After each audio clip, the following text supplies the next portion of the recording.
এটা সুনামগঞ্জ জেলা, জাদুঘাটা নদী। চিনবেন অবশ্যই। এটার আছে বিভিন্ন নাম, বিভিন্ন রূপ, যেমন পর্যটক, সুন্দর একটা নদী, কর্মস্থান ইত্যাদি। এখানে রাত পোহালে আসে বিভিন্ন পর্যটক, তারা দেখে, ভিউ নেয়, মজা করে, এনজয় করে চলে যায়। আর কর্মর দিকে হচ্ছে আমাদের মতো কর্মীরা এখানে দিন রাত কর্ম করে, আমরা কর্ম করি। আমাদের মতো কর্মীরা এখানে কর্ম করে পেটে খাবার দিতে হয়। এখানের ইনকামে আমাদের পেটে খাবার দিতে হয়, কারণ আমরা গরিব।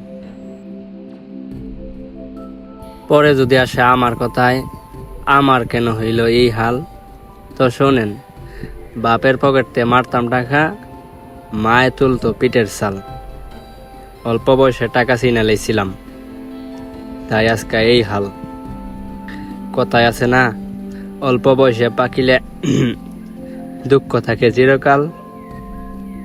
এই অবস্থা আমারও।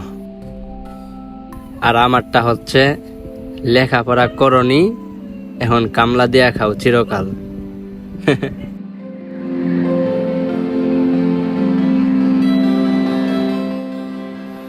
পরে এখানে হাজার হাজার মানুষ কাজ করে, তাই আমরাও আসি কাজ করতে, কারণ এখানে আমাদের কাজ করতে হয়। বুঝেনি তো, গরিব মানুষ। আর আজকে কাজ করতে আসছিলাম অনেক দিনে এই নদীতে, কাজের কোনো সিস্টেম পাইতেছি না, কি করব কি না বুঝা পাই নাই, কাজের কোনো সিস্টেম নাই। তারপর আর কি, দুই ভাই আইছিলাম, এখন চলে যেতেছি, কাজ করতে পারিনি। কি আর করব, কাজের কোনো সিস্টেম নাই। এর মধ্যে আবার বিটিআর আসে, কি জানি কয় আরো, ওরা আসে, আইসা এই নানান ধরনের তাড়াহুড়া করে, দৌড়ায়, আরো কত কি। এখন ভোর সকালে আইছিলাম, 2-3 ঘন্টা চেষ্টা করার পর কোনো কাজ করতে পারি নাই, তাই এখন চলে যেতেছি।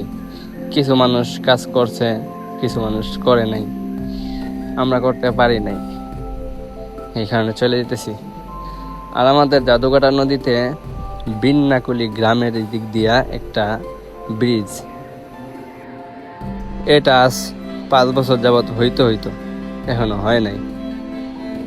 এটাই দেখতেছি, প্রতিদিন কাজে যাই আর দেখি এইটা কবে যে হইব।